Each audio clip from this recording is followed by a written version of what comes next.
All right, we're back. We're going to do problems 4 through 7, and that's going to wrap us up for 11.2.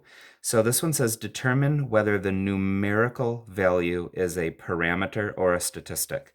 So looking back at these, the parameters are the ones that describe the whole population, and the statistics are the ones that just describe a subset, which we call a sample. So they're going to give us a number, and we have to decide whether that number is describing the whole population or just a group of the population. So 82%, so that'll be our number.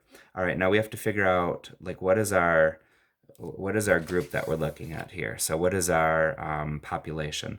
Residents in a neighborhood the residents in one neighborhood in a town voted to approve a bike lane through town. So the people in the whole town, so residents in the whole town would be the parameter, excuse me, that would be the population.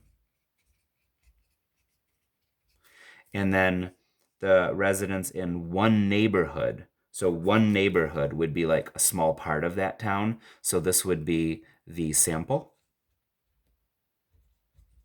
And so the question is this a parameter or a statistic? So what we really have to ask ourselves is, does this 82% talk about this or this? So it says 82% of the residents in one neighborhood. So this 82% is talking just about the people that live in that neighborhood or that sample. And when a number is talking about a sample, that's called a statistic.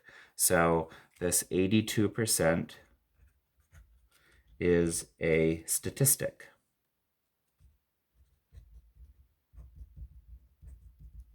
And then it also says to explain your reasoning, and our reasoning is the number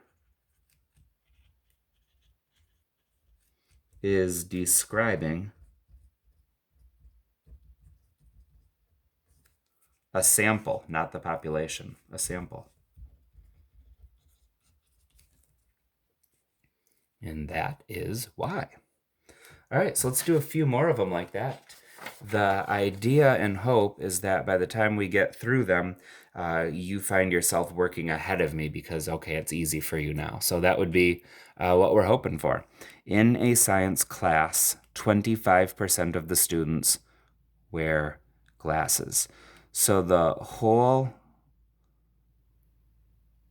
class, the students in the whole class is the population. And this 25% here, they're talking about 25% of the people in the whole class. Because they're talking about 25% of the people in the whole class, this is going to be a parameter. Oh, I should say 25% is a parameter. And then they wanted us to explain, so because the number describes the population.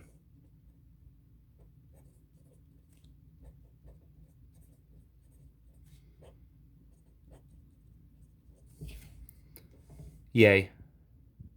All right, number 6.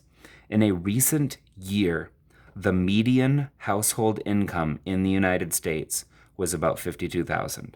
So they're talking about the median household income in the whole United States. So of all the people in the whole United States, the answer was the median household was 52,000. So this number is describing the whole entire group. So it is again going to be a parameter. So $52,000 is a parameter because it describes the population.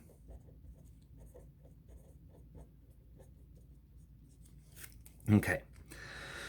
A survey of some of the visitors to a museum found that 84% thought the new planetarium was very exciting.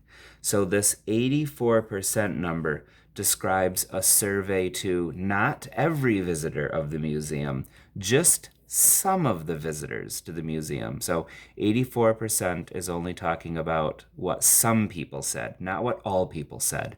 So this one is going to be a statistic. So 84% is a statistic.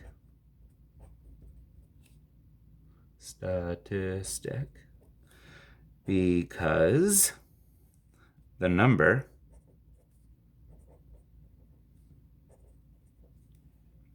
describes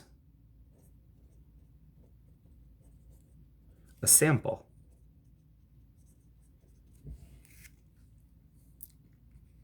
All right, one more, and then we're done. You spin a spinner 5 times. Every time the spinner lands on blue. Every single time. You suspect that the spinner favors blue. I mean, look at it.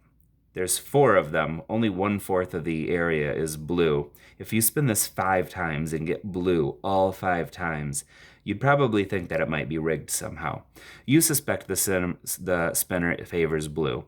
The maker of the spinner claims that the spinner doesn't favor any color.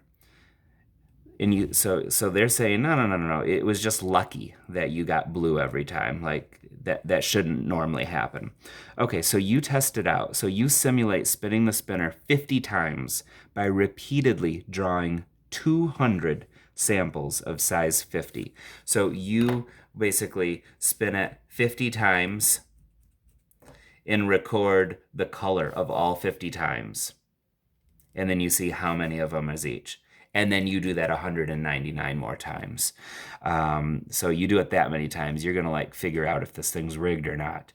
The histogram shows the results. Use the histogram to determine what you should conclude when you spin the actual spinner 50 times and the spinner lands on blue 12 times and B 19 times. Okay, so basically what they're saying is, all right, if we just did that elaborate test and just spun it 50 times and then repeated that 200 more times, if we found that it lands on blue 12 times, what conclusion should we make? So, okay, so if we spin it 50 times, we know that it should be about a quarter of the time it should be blue, right? So what is a quarter of 50? So if we take 50 divided by 4, we get 12.5.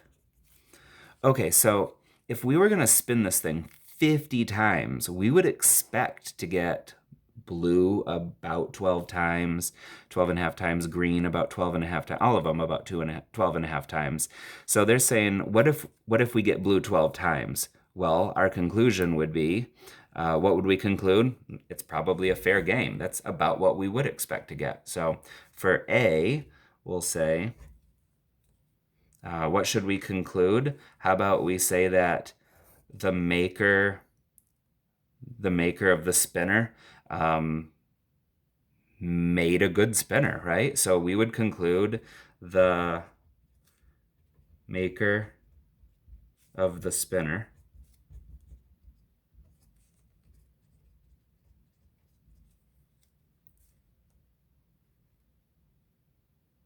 maybe I'll say that maker of the spinners, their claim was correct. They said that their spinner was good, and it is good. Let's see. What if we, over and over and over, we keep spinning this, and we get blue 19 times out of 50? That's quite a bit more than 25% of the time.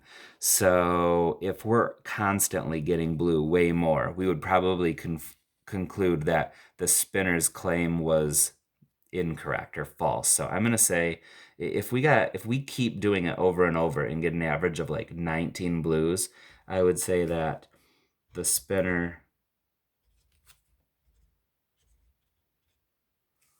or the maker's claim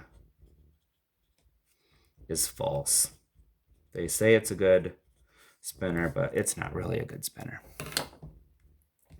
All right, That's great. Your main goal is if you can tell the difference, if you really understand how to use the word population, sample, parameter, statistic, and hypothesis, if you know how to use those 5 words, you did a great job. So thanks for watching, and good luck on your homework.